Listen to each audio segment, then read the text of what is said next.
Hello everyone, this is Shannon from That's So Po, and today I'm doing week 14 of my 2020 reads. Quite a few of these I read over the weekend, and I have a reading vlog which should be up. So if you are interested in hearing more of my thoughts as I was reading them, you can go ahead and check that out, but I'll talk about them briefly here as well. So first I'll talk about the book that I finished last week before the weekend, which was Dead Voices by Katherine Arden. This is the sequel to Small Spaces and is the book that is nominated for the BooktubeSFF Awards in the middle grade category. My husband Sush read this out loud to me, and that was such an enjoyable experience. Basically, this story follows the same characters as from the first, Ollie and her friends, and they go on sort of a winter vacation with Ollie's dad and one of her friend's moms to a ski resort that is brand new and just about to open up, except that there's a terrible snowstorm. Nobody else basically gets there, and they are trapped there. And it turns out that there are some ghosts. This story has a lot of the things that I loved in the first story. The characters are really interesting. There's a lot in here about relationships and about helping each other. And also, this book, interestingly, also kind of explores what the friends are doing and explores some of their perspectives. So that was interesting. I did find that this story was much scarier than the first story. So even though it's middle grade, it was pretty creepy. I don't know how a kid would handle it, because as an adult, I was like, this is not a book to read at night.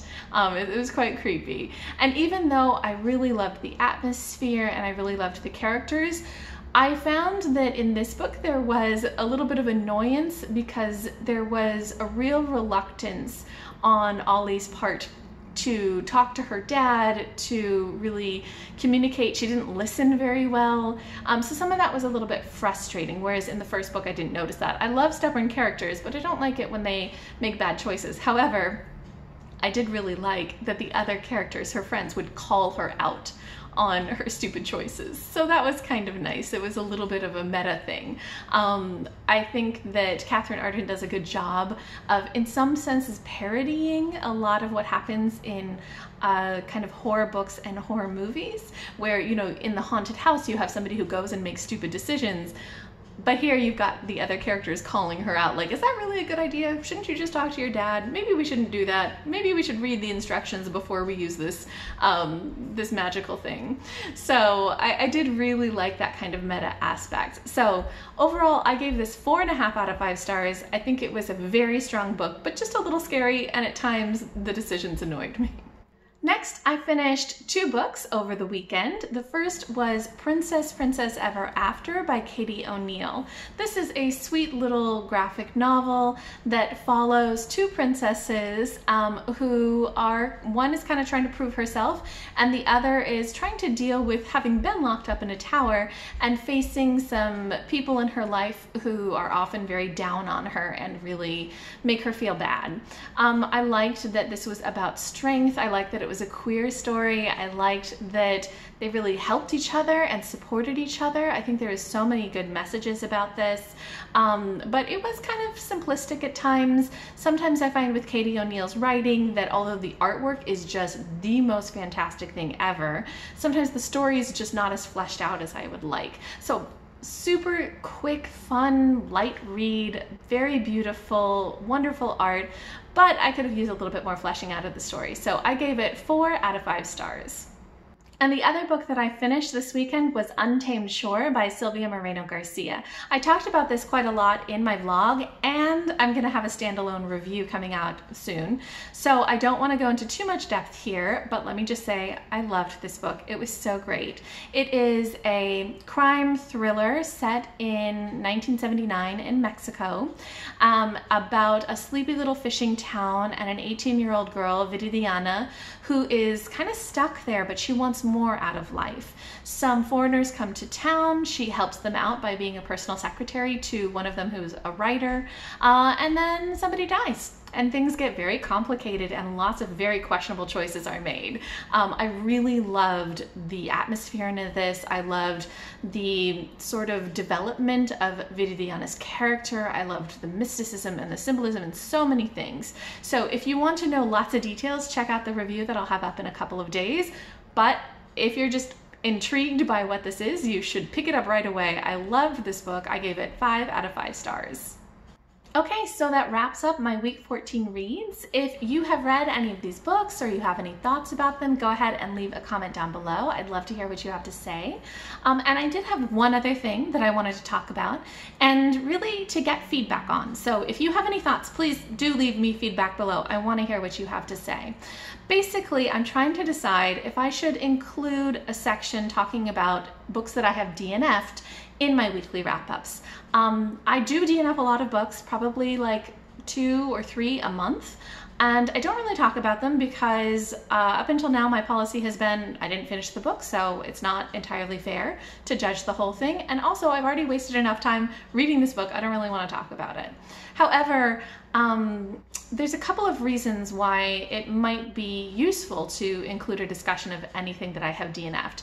I was having a conversation with Eva from Eva Strange, who I will link below, a couple of weeks ago about this, and she was really encouraging me to talk about my DNFs because that can provide useful information for somebody who's deciding if they want to pick it up or not. And I realized that, you know, that is a pretty valid point. I don't really want to spend my time talking about books that I just don't care about, but at the same time, the fact that I don't care about them could be useful information for somebody, or the fact that it annoyed me could be useful. A lot of the reasons why I DNF are very personal and sometimes just very trivial, I just don't feel like continuing with the book. I DNF at the drop of a hat, so it doesn't necessarily mean that much, but it could provide useful information. I had an experience just this week where I was trying to decide if I should DNF a book, and I went online looking at reviews to try to understand if the issue that I was having with the book was something that would continue to the end or if that changed. And I had to look through a lot of reviews before I found anybody talking about it. And then when I did, that person talked about exactly the issue that I was having, and they talked about how that got worse over the course of the story. And so I realized, no, I need to DNF this. So I found that review so helpful in me deciding if I wanted to continue with the book. So then I thought, okay, maybe it is something that is useful information.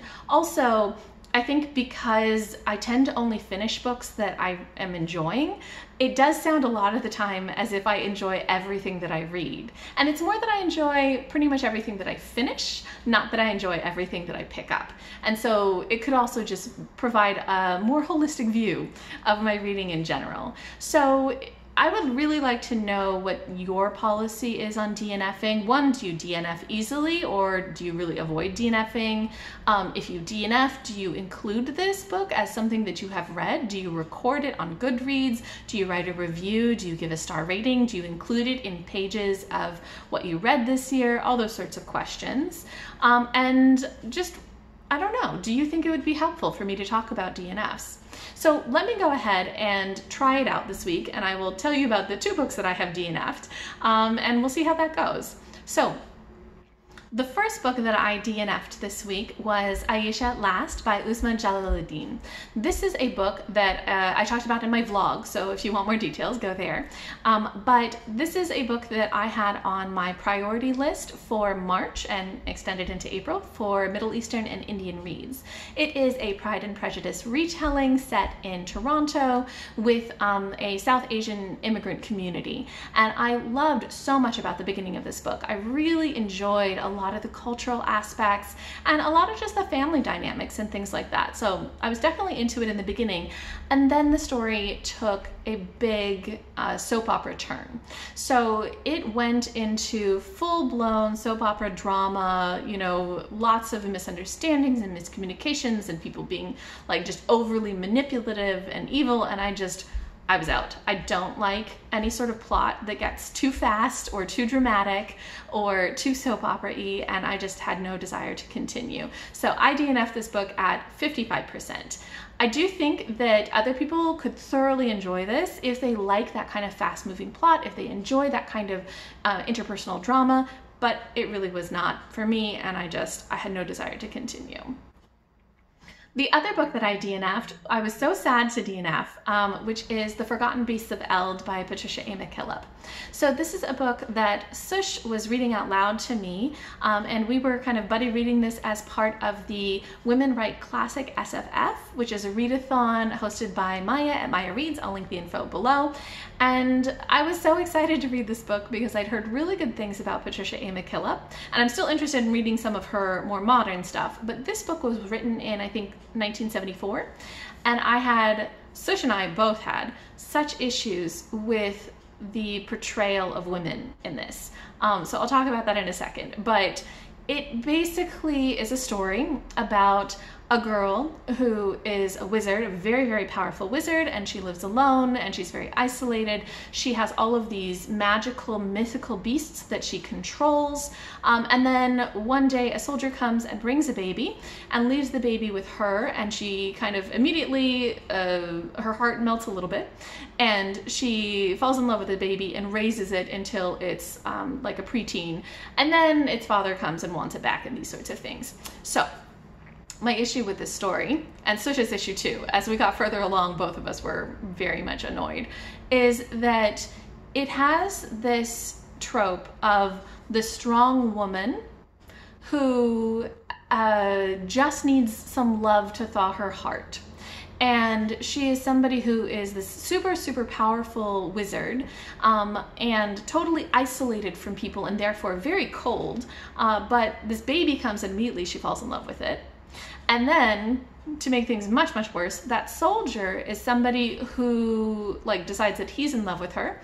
And there are so many issues in the story related to consent. So many issues related to consent. It really was very problematic for us. Things where, he keeps trying to, be there for her when she says no thanks. And then, to make it really, really bad, she says, no, I don't want it. No, I don't want your help. No. And then he's like, well, but I could tell that you needed me. And he comes, and then she's like, oh, okay, well, I guess I needed you.